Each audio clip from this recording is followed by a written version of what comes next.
నమస్తే, welcome to our channel. నేను journalist Prasad. ఇంత దారుణమా? అధికారుల నిర్లక్ష్యం.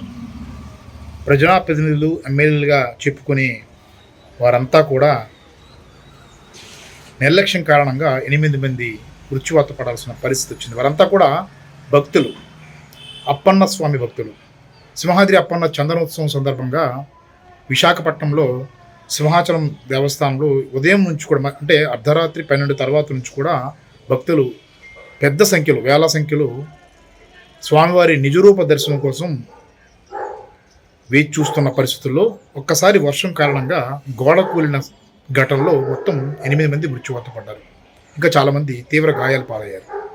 అయితే గత కొన్ని నెల రోజులుగా ఈ చందనోత్సవ ఏర్పాట్ల కోసం ఎమ్మెల్యేలు, మంత్రులు, అధికారులు చేసిన హడావిడి అంతా ఇంత కాదు. ఇంతమంది పర్యవేక్షణ చేసిన తర్వాత కూడా ఇంత పెద్ద దుర్ఘటన జరగడం అంటే ఎవరిని తప్పుపట్టాలి?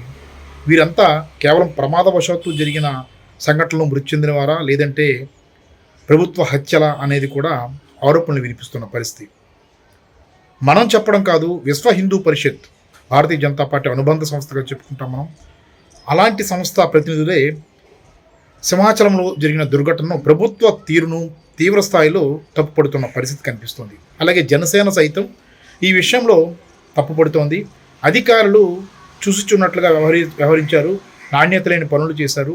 రిటైనింగ్ వాల్ నిర్మాణంలో పూర్తి స్థాయిలో అవినీతి జరిగింది. పునాది కూడా లేకుండా అప్పటికెప్పటి డబ్బులు విపరీతంగా దోచేసి గోడ నిర్మాణం చేయడం వల్ల ఈ దుర్ఘటన జరిగిందన్నది ప్రాథమికంగా తెలుస్తుంది. ఇక సంఘటన జరిగిన తర్వాత సహజంగానే మంత్రులు వచ్చి దిగ్భ్రాంతి వ్యక్తం చేయడం అన్నీ సహజమే, కానీ ప్రాణాలు మాత్రం తిరిగి తీసుకోలేరు కదా. ప్రతి ఏటా జరిగే చందనోత్సవానికి సుమారు 3 లక్షల మంది భక్తులు రావడం అనేది జరుగుతూ వస్తుంది.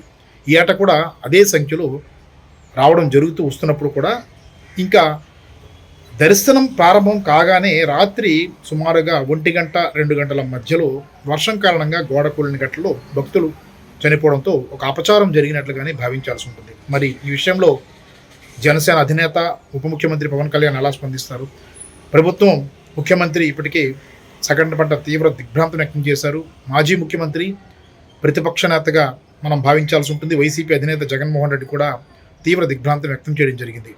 ఈ ఘటన విషయంలో ప్రభుత్వం ఎలాంటి నిర్ణయాలు తీసుకుంటుంది, ఎవరిపైన కఠిన చర్యలు తీసుకుంటుంది, ఎంతమందిని సస్పెండ్ చేస్తుంది, మరెంతమందిని జైలుకి పంపిస్తుంది అన్నది కూడా తేలాల్సి ఉంది. చందనోత్సవం లాంటి ముఖ్యమైన ఘటన జరుగుతుందని ముందే తెలిసినప్పటికీ, దానికి లక్షలాది మంది భక్తులు వస్తారని తెలిసినప్పటికీ, ముఖ్యంగా హిందువులు వస్తారని తెలిసినప్పటికీ కూడా ఇంత నిర్లక్ష్యంగా వ్యవహరించడం అంటే దీన్ని ఎవరిని తప్పుపట్టాలనేది కూటమి ప్రభుత్వం భావించాల్సి ఉంటుంది.